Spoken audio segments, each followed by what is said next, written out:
Merci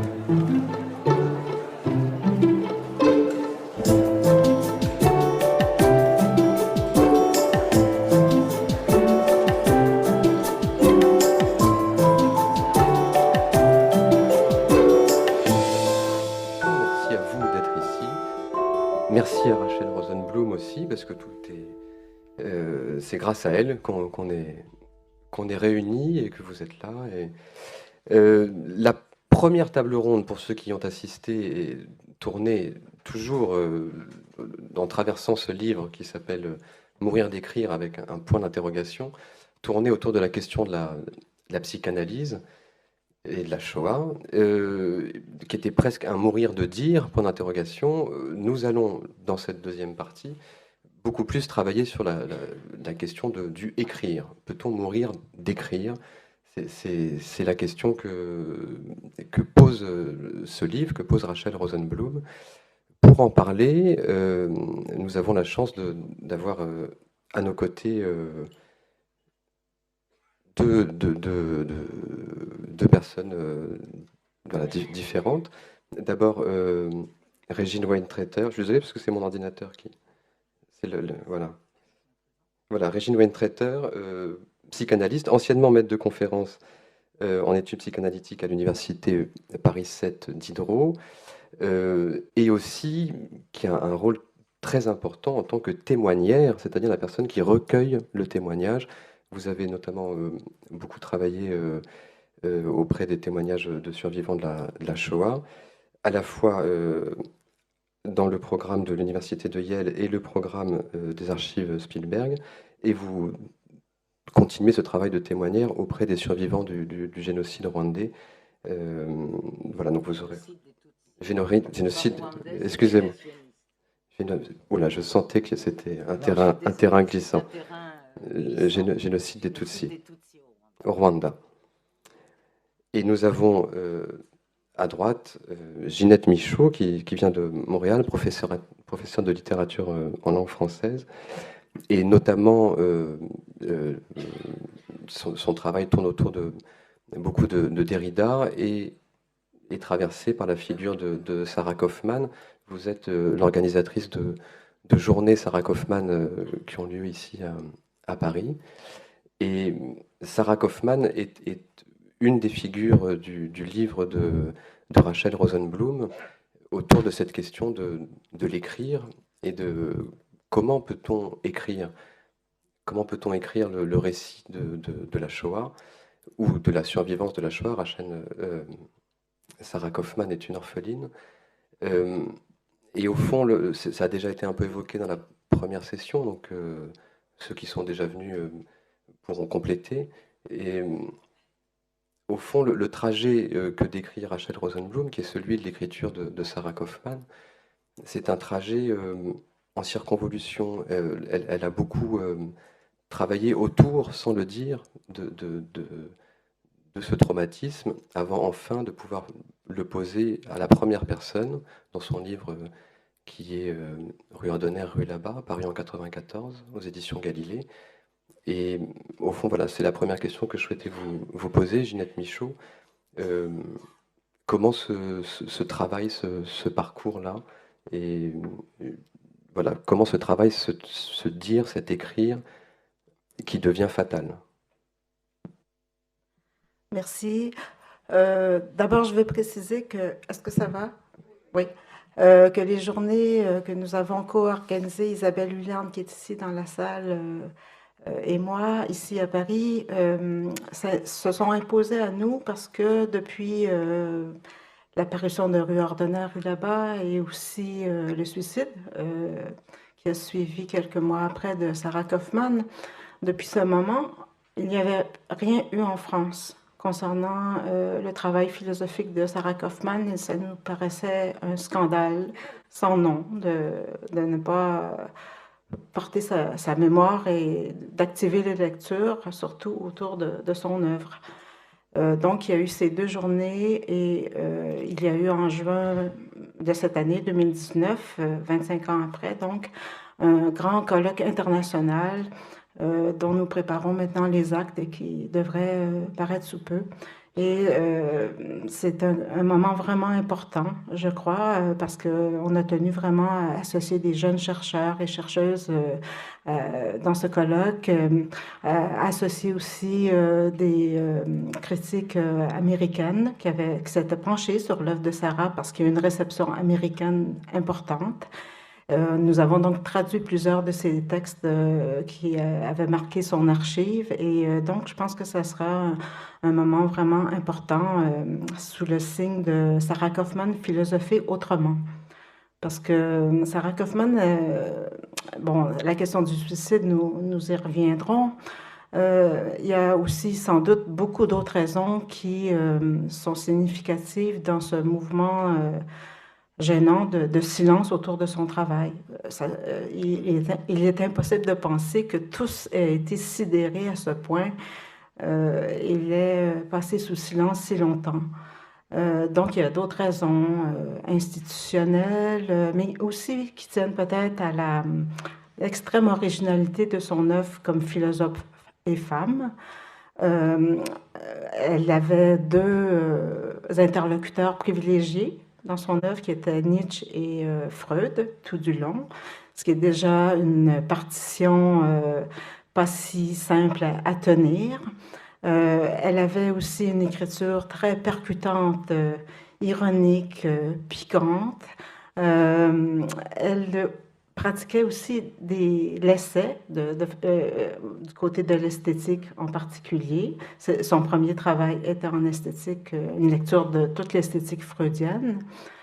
Et donc, à travers ce cheminement, ça a été assez long aussi dans son parcours avant qu'elle prenne la parole en son nom propre. Et la première fois qu'elle va dire dans Paroles suffoquées, je me pose en tant qu'intellectuelle juive pour parler de la mort de son père, donc assassiné, déporté et assassiné.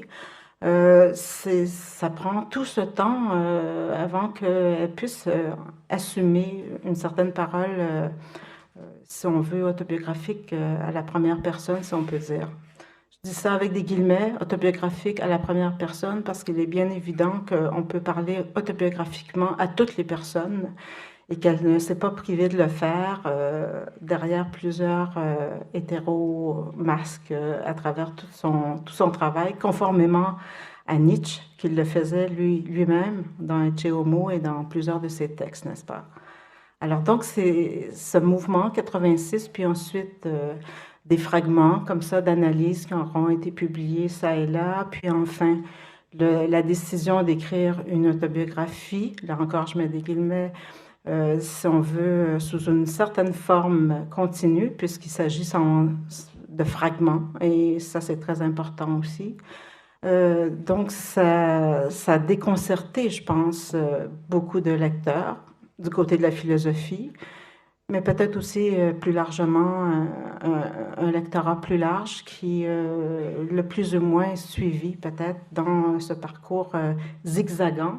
J'emprunte cette image-là du zigzag à un des fragments où elle parle de son père traversant la rue. C'est un rêve qu'elle fait où elle parle de zigzag, mais elle a un parcours en forme de zigzag qui le rend d'autant plus intéressant et singulier et unique dans la philosophie française. Alors voilà, ce que je pouvais commencer à dire sur Sarah Kaufman. La question qui est posée autour de Sarah Kaufman, c'est donc, puisqu'on parle de l'écriture et de la forme du fragment, la forme de la première personne, donc qui n'est pas forcément le jeu, mais est-ce qu'on peut dire à la première personne? Est-ce que la première personne, c'est aussi la dernière personne, puisque dans ce cas-là, derrière, il n'y a plus rien? Oui, c'est une immense question pour elle. Peut-être qu'après cette écriture autobiographique d'Henri Ordonner rue là-bas, il y avait peut-être personne au sens de Celan quand il écrit. Et puis ce personne, c'est aussi quelqu'un, mais quelqu'un qui est traversé par une telle absence que il n'y a plus peut-être de possibilité de parler en son nom propre. Qu'est-ce qu'un nom propre ici? Je pense que oui, il y a une traversée des personnes grammaticales au moment où on écrit, mais c'est beaucoup plus profond que ça, ce qui est en jeu, évidemment, pour elle, dans la scène d'écriture où elle va s'exposer, comme Rachel l'a dit tout à l'heure, de manière nue. Rachel a dit crue. Je dirais désarmée, en tout cas désarmée agressive aussi, parce que c'est pas simplement une exposition comme ça, innocente de sa part, mais il y a quelque chose qui s'ouvre et qui se ferme, je pense, pour elle, dans cette expérience d'écriture autobiographique sous ce mode-là. Et Rachel, peut-être tu veux dire quelque chose sur ça. Non, je crois que tu voudrais, je vais te laisser reprendre la parole parce que tu as beaucoup, je ne suis pas une littéraire, je lis pas mal de livres, mais je n'ai aucune culture en littérature. Mais ce problème de parler de la première personne ou de- d'être, tu as dit, pas cru, mais nu. Je crois que quelquefois ça peut aller ensemble, mais une citation de Charlotte Delbo, mais donc j'ai amené toutes sortes, plein de livres et plein de citations, peut-être pour me protéger moi-même dans ce débat. Et il y a une citation de Charlotte Delbo qui m'est revenue. Bon, Charlotte Delbo a été une déportée non juive, résistante, euh, et pas une orpheline de la Shoah, mais il y a une citation qui m'est revenue et je pensais que j'allais, ou peut-être voulez-vous la lire parce que moi je lis pas très bien, ou bon, je vais essayer. La peau de la mémoire tient Auschwitz enveloppé au plus profond de soi. Auschwitz est si profondément gravé dans ma mémoire que je n'en oublie aucun instant. Alors, il est plus loin. Alors, vous vivez avec Auschwitz? Non, je vis à côté. Auschwitz est là, inaltérable, précis, mais enveloppé dans la peau de la mémoire, peau étanche qui l'isole de mon moi actuel.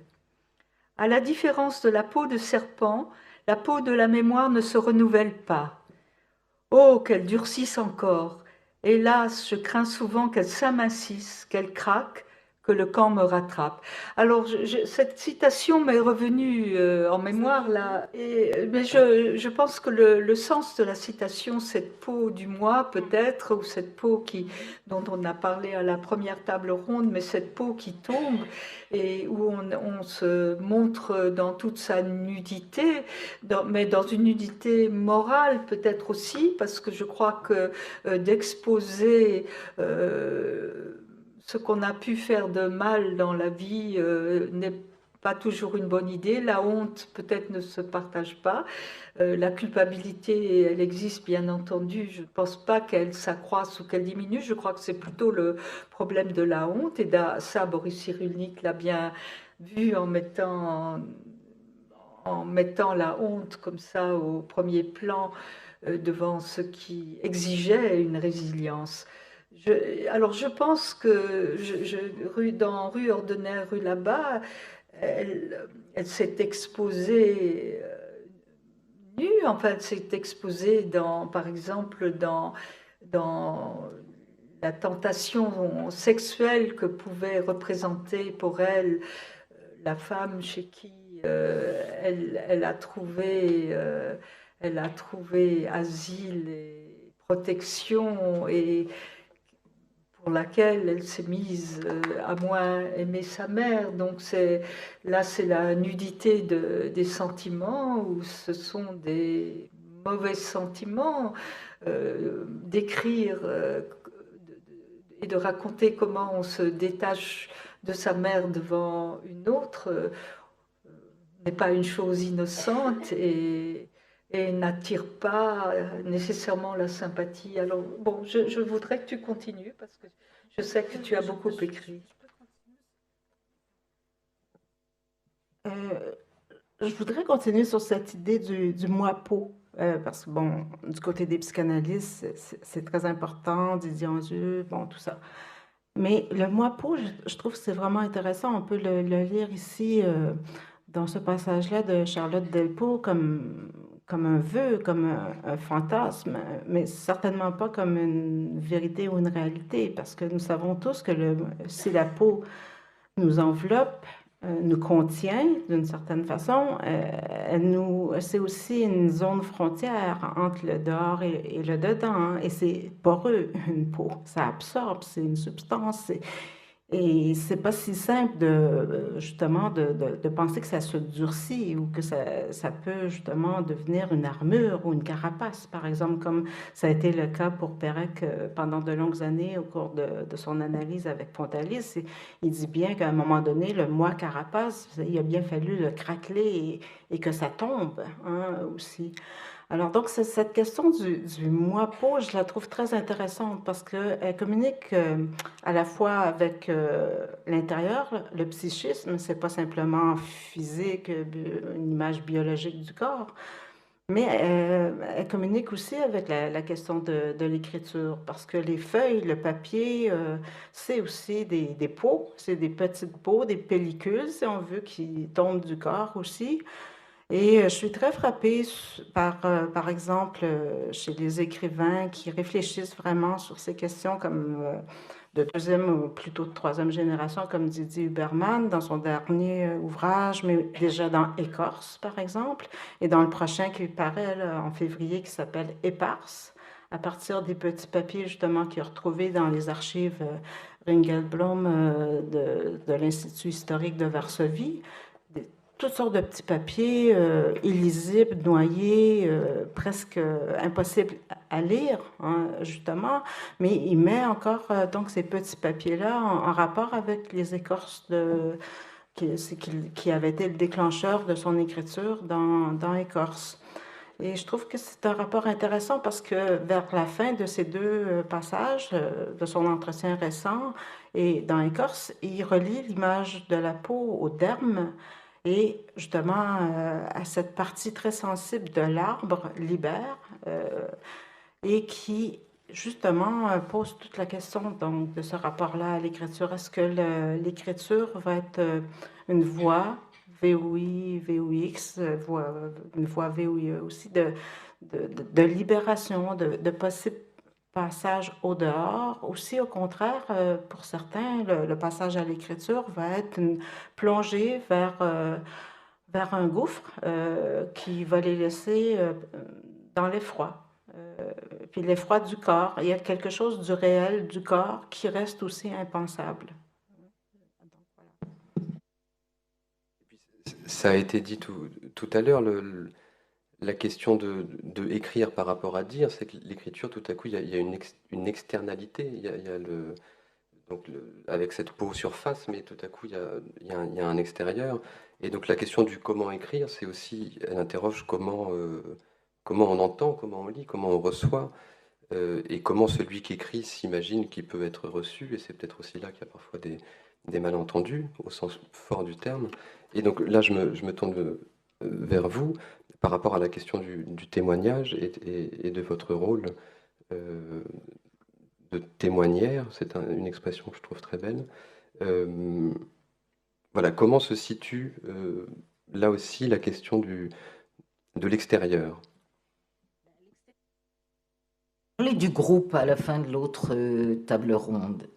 Je pense que je me demandais, en repensant aux auteurs dont Rachel a parlé, elle en a parlé de beaucoup, ceux dont elle n'a pas parlé, parce qu'elle ne pouvait pas parler de tous, mais je me disais que tous ceux qu'elle a cités sont, enfin, Sarah Kaufmann, Primo Levi, sont des gens qui ont été persécutés pour ce qu'ils étaient, et qui n'avaient donc d'autres groupes que leur groupe d'appartenance, qui n'était pas toujours, puisqu'on raconte que souvent, par exemple, les Juifs français, les Israélites français, qui étaient là depuis des années, ne comprenaient pas pourquoi ils se trouvaient avec des Juifs de l'Est qui parlaient yiddish, et ils n'avaient rien en commun. Donc ce groupe-là, à part le groupe qui était défini par les bourreaux, les gens ne se sentaient pas obligatoirement appartenir. En revanche, des écrivains comme Charlotte Delbo, dont on venait de parler, comme Robert Antelme, comme Samprin qui a été évoqué, sont des gens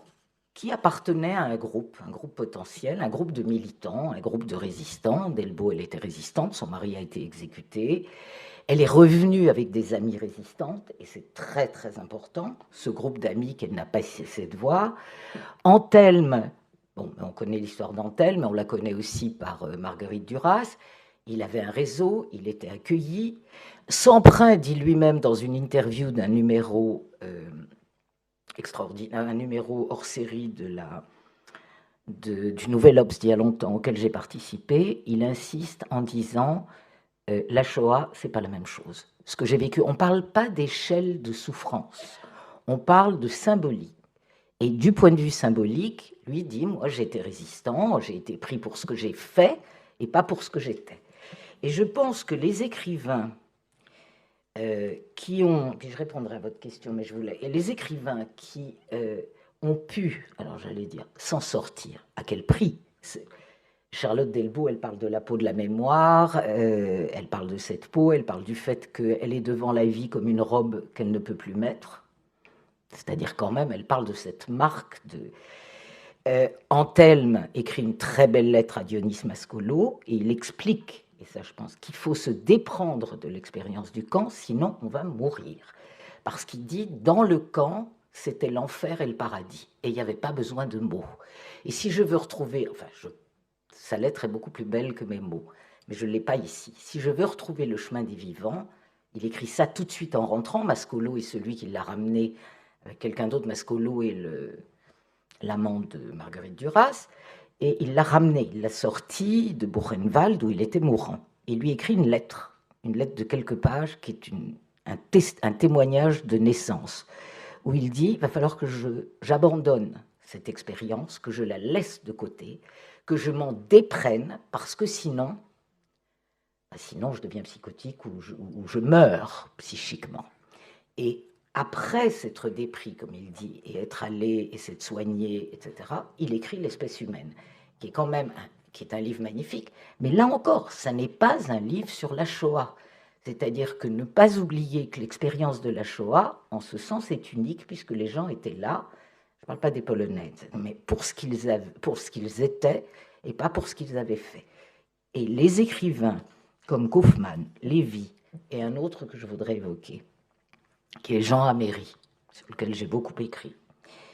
Eh bien, ces gens-là, ce qu'ils ont fait, ils ont en commun quelque chose dont tu parles, Rachel, qui est, que moi j'appelle des détours, toi tu appelles, c'est-à-dire ils vont s'approcher du centre brûlant de l'expérience, mais pas directement et pas tout de suite. Ils vont mettre du temps.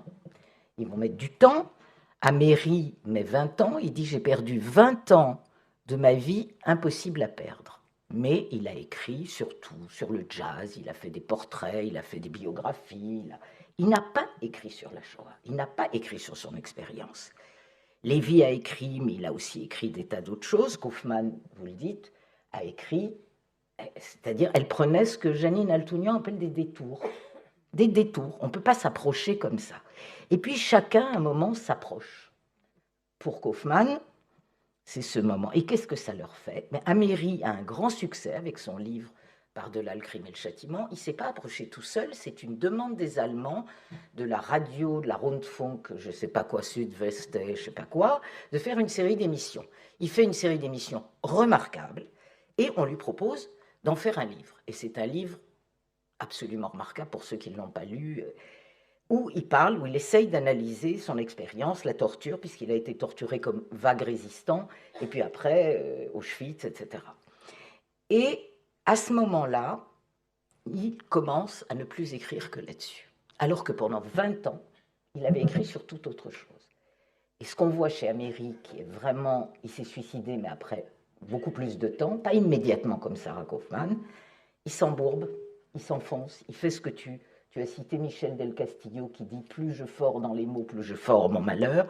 Lui, il fort son malheur dans des livres successifs, insupportables à lire, où il essaye d'écrire des romans, c'est illisible, je peux vous le dire. Moi, la première fois que j'ai lu ça après, J'ai jeté ça en me disant qu'est-ce que c'est que ce truc. Puis après, je suis revenue puisque j'ai étudié le trajet d'Améry. Et on a l'impression quand même que, voilà, l'écriture là n'arrive pas à sublimer, et à partir du moment où il se met à toucher ce cœur incandescent, eh bien, il s'est suicidé, Améry. Il s'est suicidé à 60 ans, à Salzbourg. Enfin, je veux dire, il a mis un peu plus de temps, mais il a essayé pendant des années d'écrire, d'élaborer, de continuer à élaborer, et il s'est enlisé, et on voit ça, on voit la mélancolisation de son écriture. C'est très difficile à lire, parce que c'est insupportable. Voilà ce que je voulais dire. Je n'ai pas parlé du témoignage encore, j'en parlerai tout à l'heure. Je voudrais parler du temps, parce que le temps, ici, c'est tout.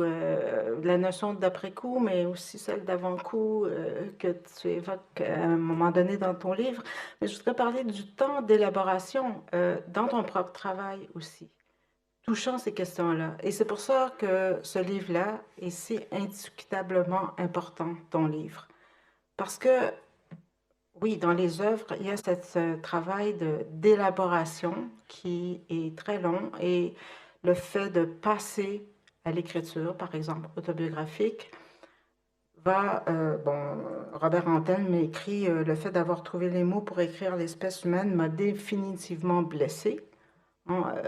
C'est difficile de penser qu'il y a une vertu curative ou thérapeutique associée à l'écriture, peut-être pour certains, mais en tout cas pas de manière générale. Donc ça, cette question du temps que ça va prendre à cette parole pour venir ou revenir de manière intempestive, parce que c'est elle qui va s'imposer. C'est pas un choix, je pense, si volontaire ou il y a quelque chose quand même qui vient à corps défendant dans ce choix décisif d'écriture. Et il y a aussi le fait qu'une fois passé le pas, si on veut, de cette écriture-là, ben, ça change quoi? Est-ce que c'est un point tournant, une renverse du souffle, pour parler comme Ceylan, qui se produit?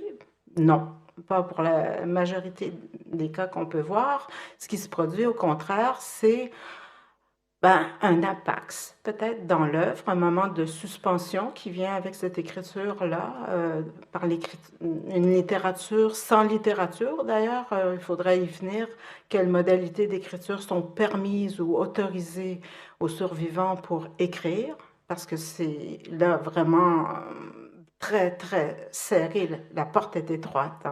On ne peut pas faire n'importe quoi avec cette écriture-là. Et donc, une fois qu'on a dit, est-ce que ce dire-là met fin? Pas du tout. Il fait simplement entrer, pénétrer dans un cercle encore plus douloureux ou encore plus difficile ensuite à penser. Parce qu'il faut toujours, évidemment, se remettre devant cet impensable pour le poursuivre. Il n'y a pas de travail de deuil. Moi, je n'y crois pas du tout. À côtoyer certains des écrivains, je pense qu'il n'y en a pas. Charlotte Delbo, elle écrit autre chose après, quand elle revient du camp. Mais est-ce que c'est encore par là la littérature dont elle rêvait d'écrire? C'est pas sûr. Elle est déçue. Elle-même, je pense, des choses qui lui viennent, elle les trouve, je dirais pas médiocres, mais littéraires au sens banal du terme. Et c'est pas ça la littérature pour elle. Alors là, il y a quelque chose d'une profonde déception par rapport au langage qui peut suivre aussi un passage à blanc. Et la question du blanc, du silence, qui est vraiment là comme un symptôme vraiment massif.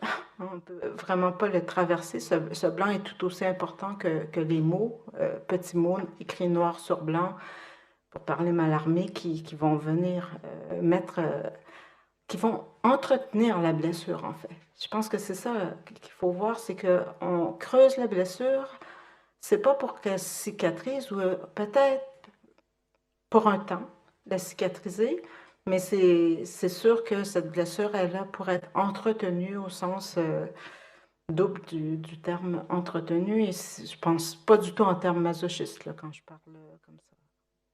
Et juste pour associer, c'est Anna Langfus, qui est aussi une écrivaine qui disait dans une interview, un article des Nouveaux Cahiers, vous voyez, c'est pas récent, la revue de l'Alliance, elle dit, le titre s'appelait « Un cri ne s'imprime pas ».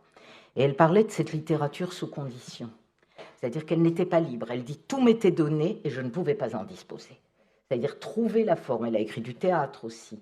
Mais les bagages de sable, le sel et le soufre, trouver la forme pour dire ce qu'elle avait vécu, elle dit que c'était terriblement contraignant et qu'elle ne savait pas.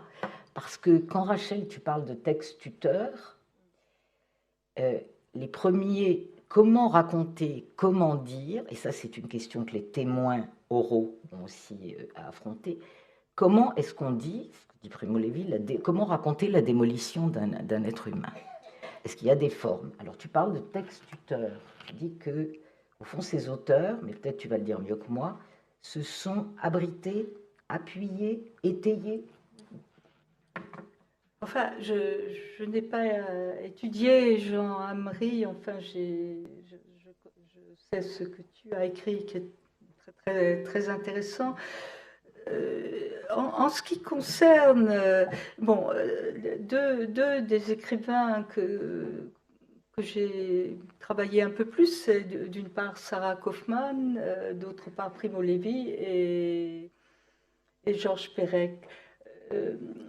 Je vais citer comme ça des choses qui me viennent, enfin peut-être en ce qui... Bon, Georges Perec avait une écriture très particulière, très désaffectée, quelque chose comme... Enfin, beaucoup a été écrit là-dessus, mais quand il se met à raconter enfin, son écriture autobiographique qui prend forme pas comme fragment dans W ou le souvenir d'enfance, il parle d'un anéantissement une fois pour toutes.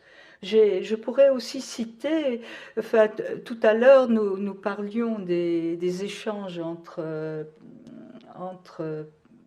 des écrits qui écrivaient en même temps Pérec et son analyste J.B. Pontalis entre 1970 et 1975, avant la publication de W ou le souvenir d'enfance, qu'on peut peut-être considérer comme une écriture testamentaire d'une certaine façon, tout comme Rue Ordinaire, Rue là-bas pour Sarah Kaufmann.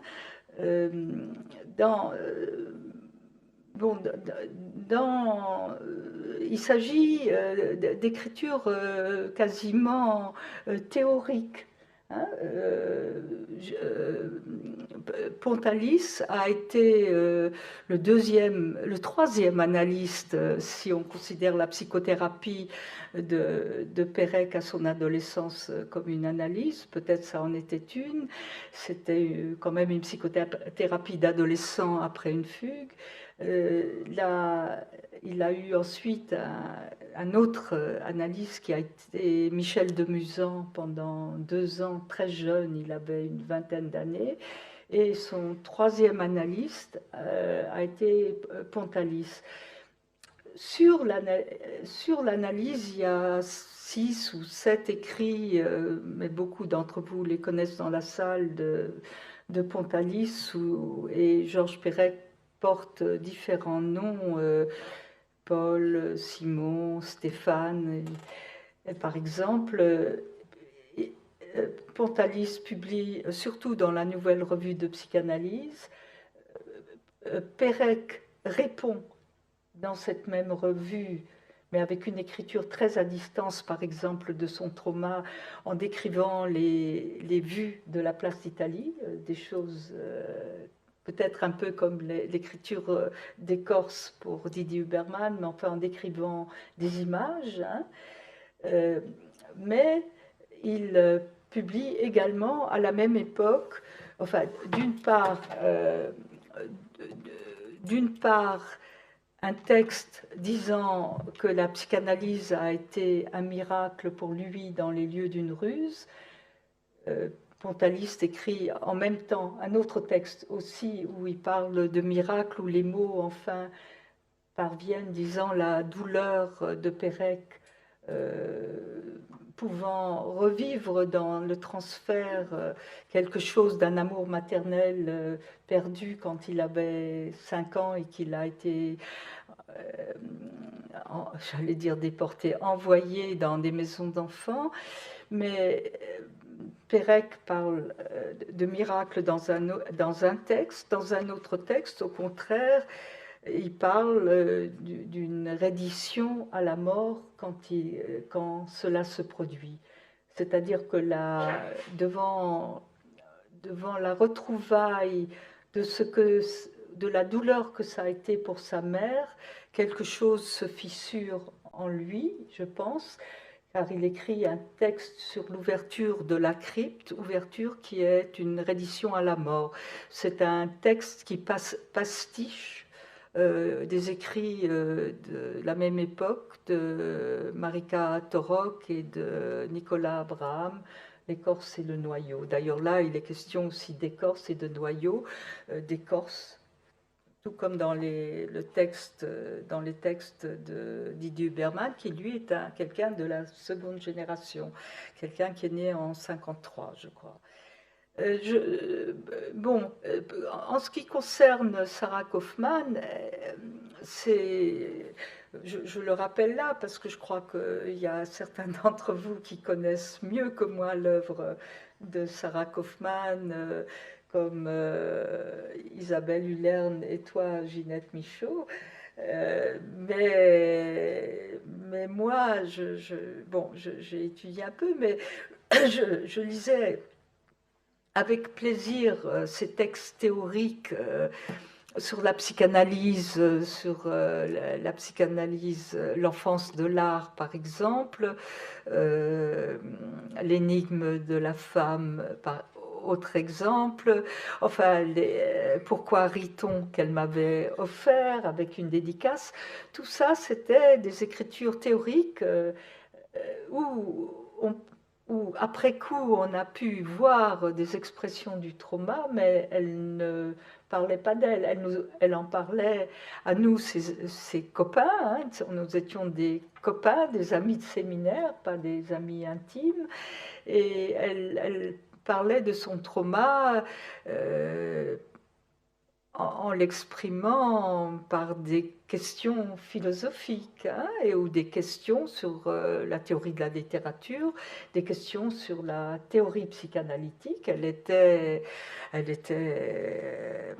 ce qu'on peut relire maintenant est d'une extrême intelligence. C'est des questions qui restent complètement actuelles, que le métier de psychanalyste soit peut-être impossible, titre d'un de ses livres, reste, je crois, assez vrai. En tout cas, ce que je voulais, enfin, je ne sais pas si je crois que je n'ai pas été claire, mais enfin, l'écriture à distance protégeait. Par contre, mais là je ne saurais pas bien le théoriser, l'écriture directe du trauma, à la fois l'écriture elle-même, a plongé les gens dans la dépression. C'est le cas, c'est ce qu'on a pu constater pour Sarah Kaufmann, puisqu'elle est rentrée dans une profonde dépression au moment même où elle écrivait, et là, des témoins encore vivants m'ont écrit à ce propos. Il y a aussi le travail d'archives qui a été mené par Isabelle Hullern et Ginette, qui en témoigne. Donc l'écriture elle-même, le comment, je ne m'y aventurerai pas, l'écriture elle-même a été dévastatrice, et la publication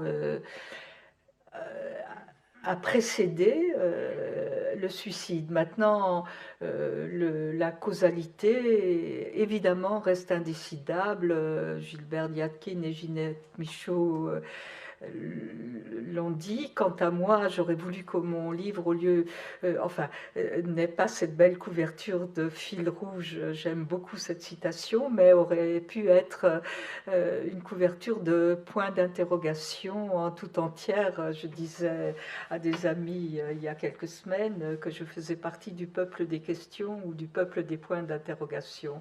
Et je ne... La conséquence de cette écriture reste une question. La conséquence létale de cette écriture, hein, puisque des suicides ont suivi, par exemple, l'écriture des naufragés et des rescapés par Primo Levi et son écriture poétique très... qui lui venait comme une maladie. Il en a parlé comme ça dans la Stampa, je crois. Donc, par exemple, Primo Levi a eu deux moments d'écriture poétique, un juste à la sortie des camps et l'autre en 1984. Il a par ailleurs traduit, sans se mettre en danger, des poètes comme Heine, etc.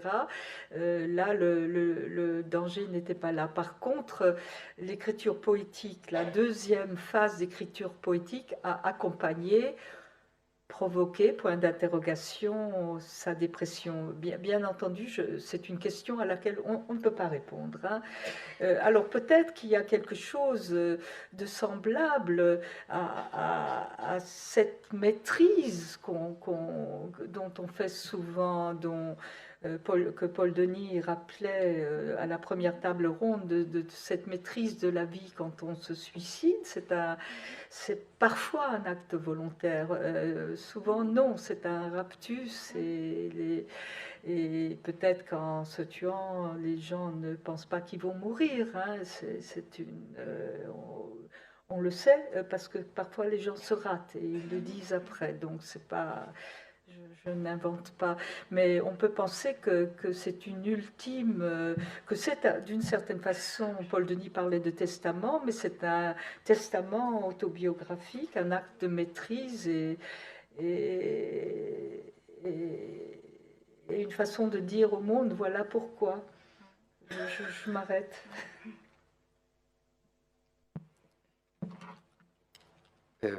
Je voudrais peut-être revenir sur l'idée de se déprendre par l'écriture. C'est pour essayer d'avancer un peu. Une question très naïve. Dans l'idée de l'écriture, il y a quand même l'idée de la trace et l'idée donc de la transmission, qui n'est pas anodine quand même, notamment dans le cas de la Shoah. Voilà, c'est une question que je vous pose à l'une et aux autres. Je veux bien répondre, et là je répondrai à propos du témoignage, puisqu'au fond quand même, il y avait dans ton livre mourir d'écrire et mourir de dire, puisque c'était la première, tu as écrit un article là-dessus. Le dire, c'est le dire dans la cure, mais c'est aussi le dire dans le témoignage, puisque j'ai moi-même assisté et fait passer beaucoup de témoignages qui étaient des témoignages oraux, mais enregistrés en vidéo. C'était le format, ou des gens qui en général n'avaient jamais parlé, parce qu'il y avait quelques grands témoins, mais la plupart, non pas pour faire une catégorisation, mais des gens qui n'avaient jamais pris la parole et qui ont demandé à la prendre. Et ce qui était intéressant, c'est que certains ont dit, bon, évidemment, d'abord qu'ils n'étaient pas contents de leur témoignage, mais ça, comme a dit Primo Levi, est-ce qu'il y a une bonne façon de raconter la démolition d'un homme? Donc évidemment que c'était toujours, ça leur semblait toujours pas assez, trop, ils n'avaient pas dit, puisqu'on ne revenait pas sur les témoignages, hein, c'était un format unique qui durait ce qui durait, mais les gens ne pouvaient pas corriger leur témoignage. Ils le donnaient, ils recevaient une cassette, et la question est combien ont regardé leur témoignage? Et souvent très peu. Et combien de leurs enfants ont regardé? Encore moins. Ne serait-ce qu'au moins de leur vivant. Quelque part, plus tard, ils ont ouvert c'était des cassettes vidéo à l'époque, hein, cette cassette incandescente, et quelquefois, ils en parlent, la regarder, et à ce moment-là, entendre des choses qu'ils n'avaient pas entendues, ou qu'ils avaient entendues, mais qui avaient été dites pour ne pas être entendues, ou certains épisodes qui revenaient, enfin... Et je pense que autour de l'écriture, il y a quelque chose de genre aussi. C'est vraiment se faire renseigner sur soi-même. Il y a de toute façon, dans le dire et dans l'écrire, pour moi, quelque chose de violemment transgressif. Dans le dire du trauma, c'est transgressif de toute façon. Comment ça va être? Je ne sais pas si tu es d'accord avec ça. Pour moi, je suis entièrement d'accord. J'aime beaucoup ton livre, Sortir du génocide. Et bon, à la première table ronde, je parlais de Tomkiewicz, qui était un psychiatre. Comment? Je te dirais quelque chose parce que je l'ai bien connu. Oui, moi, je ne l'ai pas bien connu, mais je l'ai connu. J'ai même j'ai marché dans les rues avec lui et bu du vin à la Salpêtrière au retour de manifestations.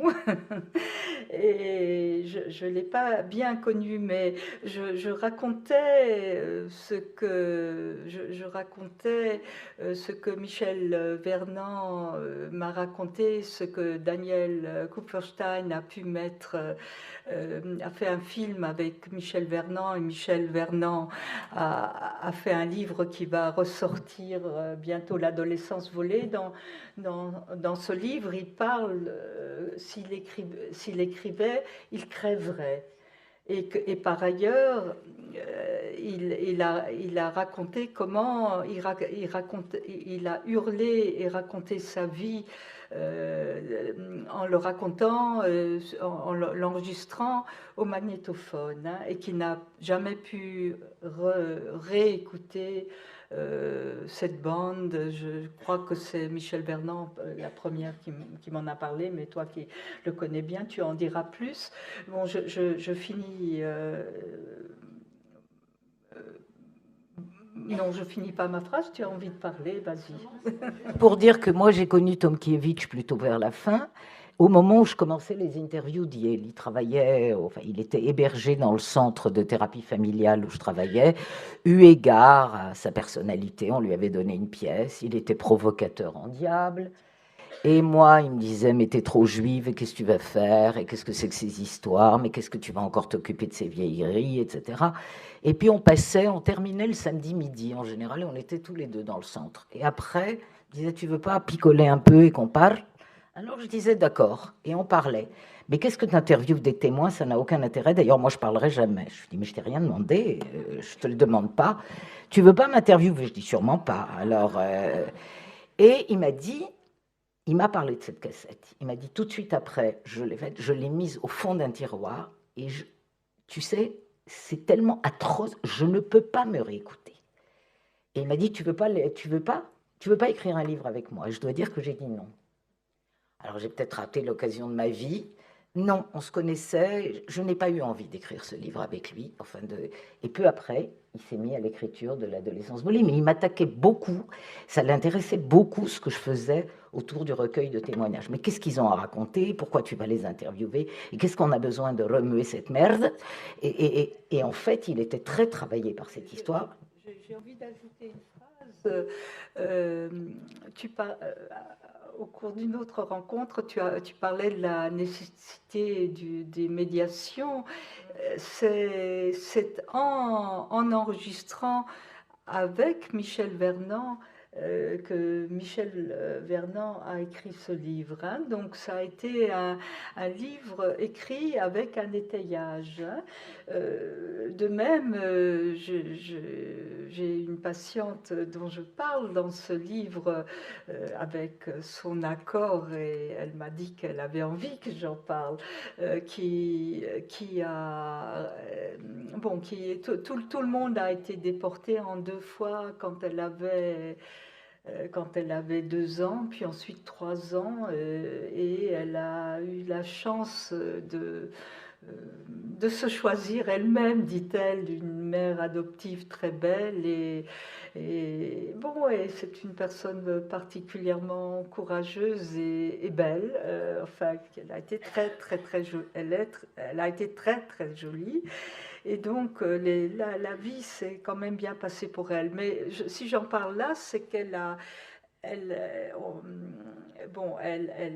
a témoigné, elle a donné des photos retrouvées de ses sœurs qui ont été exposées ici même.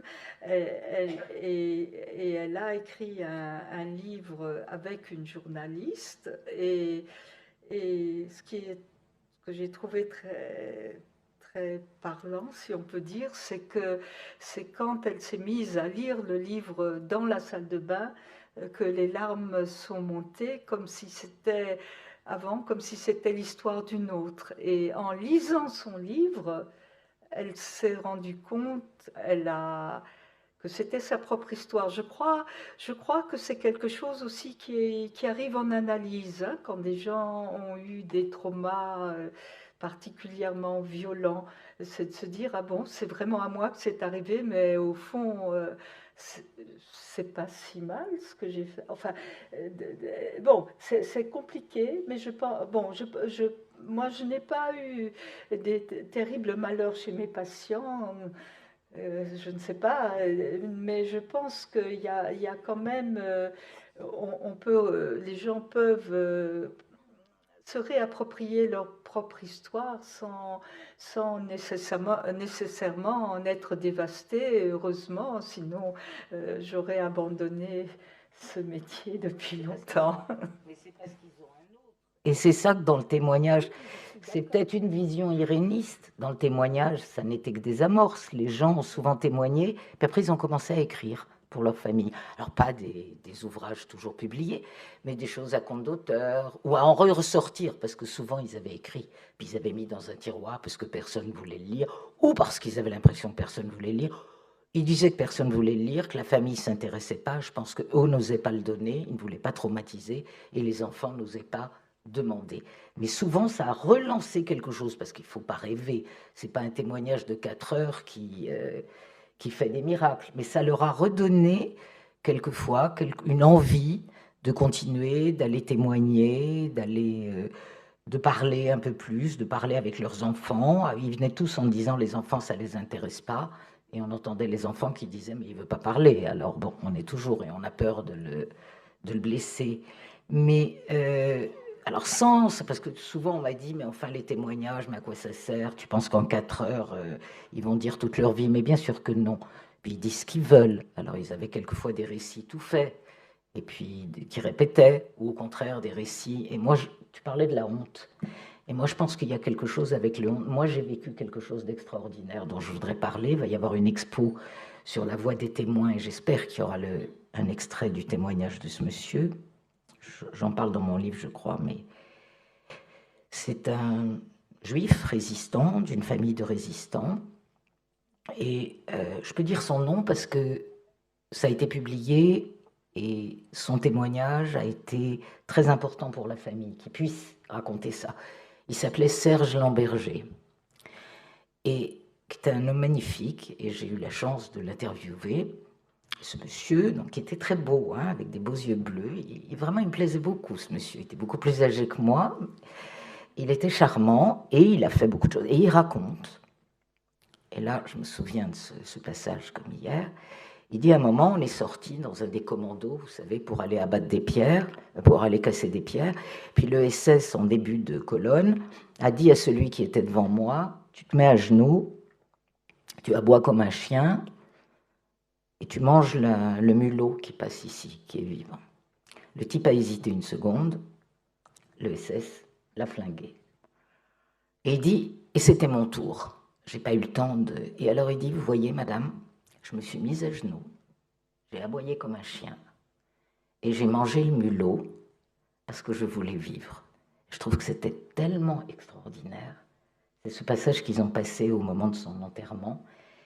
Là, il a partagé quelque chose de la honte. Je ne me fais pas d'illusions, mais il a pu parler du passage pour lui qui était peut-être la déréliction la plus profonde, ce qu'on lui a imposé, et qu'il a accepté, bien sûr, parce qu'il n'aurait pas été là, et qu'il a accepté pour se sauver. J'ai trouvé que c'était très fort. Il n'y avait pas que des témoignages comme ça. Et lui, il m'a dit après, et sa famille m'a dit, mais ça a été un passage très important pour lui. Alors, la honte, c'est difficile à partager, mais quelquefois, le fait de s'adresser à un interlocuteur, qui soit analyste, qui soit témoigneur, qui soit personne qu'on rencontre aussi, et de pouvoir voir qu'il a, je sais pas, envie d'écouter, qu'il n'a pas d'idées préconçues, que ben, peut-être quelque chose de la honte peut se partager. Peut-être. Je ne sais pas ce que tu en penses. Écoute, bon, c'est une histoire très belle. Je pense tu as eu la chance de le rencontrer, il a eu la chance de te rencontrer aussi. Je pense que c'est d'ailleurs, ça a été, le psychanalyste Sidney Stewart, dont je parle un petit peu dans mon livre, parle d'un moment pareil dans une cure qu'il a appelée la cure du docteur Esther, où une cure qui tournait mal. Et c'était une femme très douée qui avait publié pas mal de livres, qui avait un numéro tatoué sur son avant-bras dont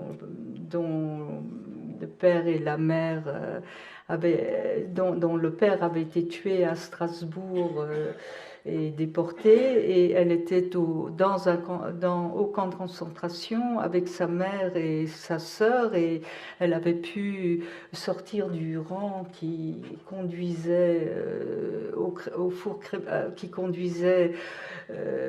crématoire, la douche, et elle s'était sauvée comme ça. Elle s'était sauvée, mais elle perdait constamment la mémoire, et je ne vais pas raconter beaucoup plus parce que ça prend trop de temps, mais le tournant, c'était une cure qui stagnait, une cure classique entreprise par Sidney Stewart, qui avait eu une très mauvaise expérience peu de temps avant. Ça se passait dans les années 70, et dans cette cure, Sidney Stewart se demande ce qu'il peut faire avec cette patiente qui va de plus en plus mal, qui maigrit, qui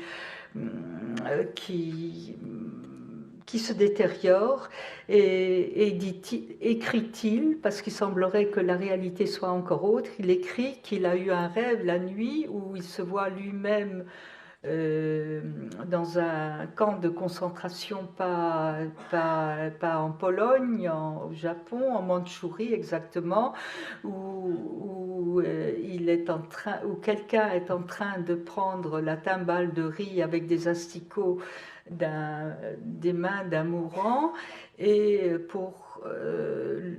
le mourant meurt, et lui prend cette timbale parce qu'il n'y avait rien d'autre à manger. C'est pire que de manger un mulot, peut-être. En tout cas, enfin, je ne sais pas. En tout cas, je raconte ça parce que il y a là partage de la honte, hein, et partage qui a été bénéfique. Alors, j'ai appris en parlant de mon travail récemment à la SPP, à la Société psychanalytique, qu'il semblerait que c'est lui qui était la personne qui a pris la timbale de riz de la main de l'agonisant. Cette cure qui tournait mal, après ce partage de la honte, puisque c'est ça dont tu parles, a pu évoluer vers une cure relativement classique avec le récit avec la prise de conscience des sentiments éprouvés au moment de la mort de la mère et du départ à la mort de la sœur, où la patiente se sentait coupable de s'être sauvée, d'avoir sauvé sa peau au moment où mère et sœur mouraient. Mais c'est quelque chose que vous dites, Rachel, dans votre livre, c'est que le témoin, disons, celui qui écoute devient le témoin du témoin. Il y a une sorte de validité de l'écoute qui... Ce que je peux dire, ça, je trouve que c'est un acte analytique très courageux. Parce que, bon, j'ai eu l'occasion, et c'est le cas de le dire ici, ce livre qui est si important, qui paraît en français, n'est seulement qu'un versant de ton travail, parce que il y a toute une floraison de textes en anglais qui sont d'ailleurs signalés dans la page du même auteur, qui sont aussi importants. Et si j'en parle, c'est parce que justement, il y a une perlaboration de ta réflexion sur ces 20 années, depuis, pour le dire rapidement, l'apparition du premier chapitre en 2000 jusqu'à maintenant, qui fait événement de lecture aussi. Et cette question-là, donc, quelle va être la tâche de l'analyste, mais aussi plus largement, quelle est la tâche du lecteur, hein, qui est là et qui entend, qui ne se bouge pas les oreilles, parce que dans le cas que vous avez euh, signalé tout à l'heure, mettre une cassette au fond d'un tiroir, c'est croire encore qu'il n'y a pas d'oreilles qui vont écouter la bouche une fois qu'elle s'est ouverte, et c'est assez terrible comme image, mais c'est aussi confier cette trace-là, même si personne n'écoute maintenant, à une destination errante peut-être, mais qui peut quand même se faire plus tard. Mais dans le cas donc de l'analyste qui est qui doit recevoir cette parole, l'accueillir d'une autre façon, et c'est ce que tu as fait toi dans ta pratique, où tu t'es vraiment inspiré des propositions de Sarah Kaufman, pas seulement sur un plan théorique, mais sur un plan affectif. Ça a transformé quelque chose dans ta pratique aussi de lire ces textes-là où elle souffrait tellement du silence orthodoxe, bien gardé des analystes tels que c'était pratiqué dans les années 70. Donc, ce rapport-là transférentiel qui se passe de ton côté comme analyste, mais aussi pour nous comme lecteurs quand nous lisons ces textes-là, c'est ça, j'aimerais que tu nous en parles un peu. Bon, je vais vous raconter quelque chose d'un peu personnel. Nous avons pas partagé le même analyste, mais nous avons eu à des moments différents le même analyste, qui était un homme d'une humanité exceptionnelle, je pense. Ça, c'était très bien, mais c'était aussi un homme d'un silence qui pouvait ne pas parler pendant 2 ans et demi ou 3 ans.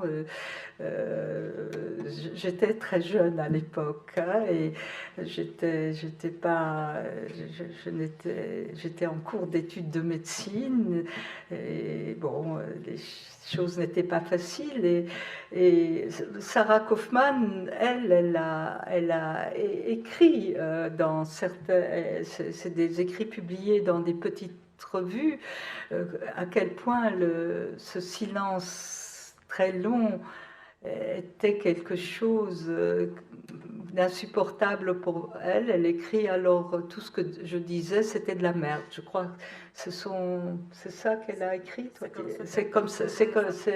C'est publié dans une revue littéraire. Enfin, je retrouve pas. Dans le livre, j'ai la citation exacte. Je la retrouve pas de façon assez précise, mais bon, de voir ça par écrit a certainement provoqué, enfin m'a incité à me poser des questions, en tout cas sur ces cas de survivants de trauma extrême, parce que je pense que c'est pas du tout le problème quand on a des gens qui sont de la 2e ou de la 3e génération, le danger que ça peut constituer de laisser quelqu'un dans le silence pendant 2 à 3 ans quand c'est quelqu'un d'une vingtaine d'années qui arrive. Enfin, il y a quelques analystes dans la salle, dont une de mes amies d'enfance, donc peut-être quelqu'un posera des questions. Je m'arrête là. Juste un moment sur la phrase que vous avez citée. L'analyse se fait le témoin du témoin, donc ce serait la tâche impossible ou démesurée qui lui incombe devant ces témoignages qu'il reçoit aussi. Mais comment réconcilier ça avec aussi l'aporie, en fait, qui est celle de Paul Celan quand il écrit Nul ne témoigne pour le témoin. Comment se faire le témoin du témoin tout en étant au cœur de cette aporie où il s'agit évidemment d'entendre le pour dans Nul ne témoigne pour le témoin, mais comment comprendre cette aporie-là dans le travail de lecture aussi? Et on s'y maintient. C'est vraiment un fil très, très ténu entre une présence qui doit essayer de ne pas laisser tomber la personne dans cette solitude absolue, en même temps la laisser face à elle, mais pas dans quelque chose d'aussi radical. Moi, je suis assez effrayée quand tu dis quelqu'un qui ne parlait pas pendant 2 ou 3 ans. Bon, je sais que c'est vrai. Moi, je trouve que c'est un silence meurtrier, j'entends. Mais je voyais son regard à la porte, et peut-être que là, il y a quelque chose du double, en tout cas de l'émotion ressentie par la personne à qui on parle, dont Ferenczi, sur quoi Ferenczi a déjà écrit, qui a été profondément bénéfique pour la jeune personne que j'étais à l'époque. Je ne discute pas ton analyste, parce que j'y étais pas, et c'était sûrement quelqu'un de très bien. Enfin, je sais d'ailleurs que c'était quelqu'un de très bien. Mais bon, moi, je ne me vois pas, moi qui reçois des jeunes Tutsis maintenant, si je me taisais comme ça, mais qu'est-ce qu'on fait? C'était comme ça, et je pense que c'était une erreur. C'était comme ça, il y a des choses qui progressent. Je pense que la Shoah nous a fait progresser, si au moins il y a un bénéfice secondaire. Mais je pense que cette aporie, je voudrais revenir à la littérature. Il y a un texte tout à fait différent, c'est que j'ai écrit, et on a écrit c'est Toni Morrison, Beloved. Alors, on n'est pas dans la Shoah, mais on est dans l'esclavage. C'est déjà comme traumatisme continuel, long et sur des générations, ça se pose là. Je ne sais pas si vous avez en tête ce livre, mais il y a donc Seth, une esclave qui décide, qui s'enfuit et qui décide au moment d'être reprise, qui tue son enfant, un bébé, pour qu'elle ne soit pas réduite en esclavage. Bon, je vous passe les péripéties. Et donc elle tue cet enfant. Et elle retrouve un compagnon qui s'appelle Paul, qui est lui-même esclave. Enfin, c'est vraiment qui partage sa vie, qui n'était pas là à ce moment-là. Et il y a un grand débat qui, moi, m'a beaucoup intéressé et qui a été traité en particulier par une chercheuse de Harvard qui s'appelle Doris Sommer. Et Doris, qui est ma cousine, il se trouve, mais on a eu une grande discussion parce que ce que montre Toni Morrison, c'est que Paul, dans la meilleure intention, il est le compagnon de Seth, il connaît sa vie, il est lui-même esclave, enfin ancien esclave, et il lui demande un jour de raconter ce moment-là. Et il lui demande instamment, après des années, aux 2 tiers du récit, il lui demande de lui faire le récit de ce moment fatal qui a infléchi toute sa vie, évidemment. Et il insiste. Et il veut quelque chose d'autre que les manières allusives et poétiques dont elle parle, parce qu'évidemment, elle est hantée par le fantôme du bébé. Hein. Le bébé revient tout le temps. Et elle refuse. Elle refuse, il insiste, et à ce moment-là, Morrison nous montre quelle erreur il commet. Lui qui est si proche, qui partage son sort, et Doris Sommer dit c'est du forçage, on ne peut pas demander comme ça, et elle se tait, elle se mure dans un silence, elle ne parle plus. C'est-à-dire elle lui dit 1 ou 2 mots et puis elle ne parle plus. Et Paul comprend et je pense que nous, analystes, et nous, témoigneurs, alors pas dans la littérature, parce que là, c'est l'écrivain qui va à lui-même décider jusqu'à où il se fait violence et jusqu'à où il parle. C'est entre lui et lui. Mais dans les témoignages, c'était très frappant, parce que quand on a formé un peu des gens, ils disaient, mais comment on fait? Quand est-ce qu'on insiste? Quand est-ce qu'on n'insiste pas? Et c'était très compliqué. Alors évidemment, il y a le modèle de Lanzmann, vous vous souvenez, qui demande à Bomba de lui mimer au coiffeur, mais l'autre dit, je ne veux pas, je ne peux pas. Certains ont été très choqués par sa brutalité, il savait être brutal. En même temps, il y a ces termes d'extorsion pieuse. Qu'est-ce qu'on fait avec tout ça? Alors, est-ce que le témoin aussi, est-ce que l'écrivain qui est aussi un témoin, puisqu'il raconte, quelle violence il se fait à lui-même, sur quel fil il se tient, quand est-ce qu'il lâche toute prudence? Je ne sais pas. Ça, c'est des questions. Tu disais que ton livre est un livre de questions, bah, évidemment, parce que si on avait des réponses, je n'en ai pas. Mais il est clair qu'en tant que témoigneur et en tant qu'analyste, on se tient sur ce fil-là. Et personne ne peut nous apprendre à quel moment. Alors là, c'est vraiment c'est pas seulement notre métier, c'est notre sensibilité, notre écoute, la résonance que ça a en nous et comment on va faire. Et ça se pose, mais ça se pose pas que pour la Shoah. Pas que pour la Shoah, il y a des gens qui ont des traumatismes ou qui ont des choses très difficiles. Mais c'était un bel exemple de Toni Morrison qui fait parler et qui montre comment Paul essaye de faire préciser à Seth comment s'est passé ce moment-là, ce meurtre, puisqu'elle tue son enfant dans un moment à 2 secondes près, puisque les gens qui viennent la rechercher sont là, et sont sidérés d'ailleurs qu'elle tue l'enfant. Mais et Morrison nous donne ça à voir avec cette réflexion sur jusqu'où peut-on forcer le dire du témoin, même quand on est très proche. Et je pense que dans les familles, ça s'est souvent passé comme ça. C'est-à-dire on n'a pas demandé, je suis 2e génération, ils n'ont pas parlé, on n'a pas demandé, ils n'ont pas parlé. Est-ce qu'on s'autorisait à forcer?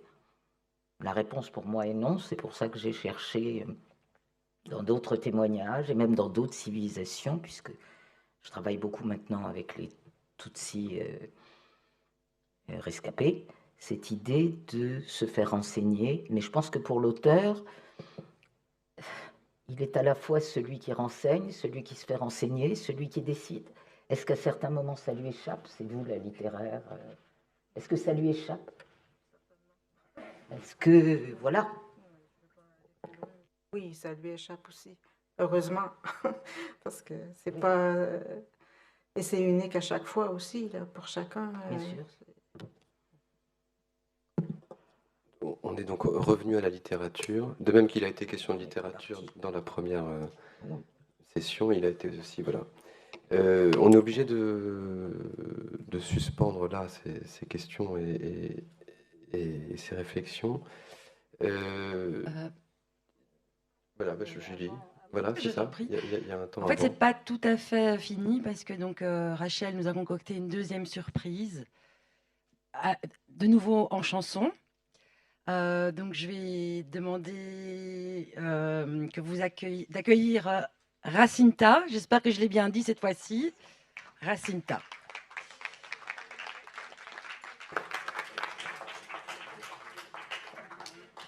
Peut-être je dis 2 mots Bien sûr, avant. bien sûr. Tout d'abord, je voulais remercier ceux qui sont là. Je veux aussi remercier par avance Jacinta d'être venue. Et je voulais aussi dire que j'ai demandé, plus que demandé, j'ai dit à Jacinta, j'aimerais tellement que vous chantiez une chanson particulière. Elle va peut-être vous en dire quelques mots, parce que je pensais que cette chanson illustrait la tragédie dans laquelle a été plongée Sarah Kaufman. Sarah Kaufman qui a suscité le début de mon écriture et le premier article. Et donc je pensais que c'est à la fois, on n'allait pas se quitter sur des questions, mais sur une musique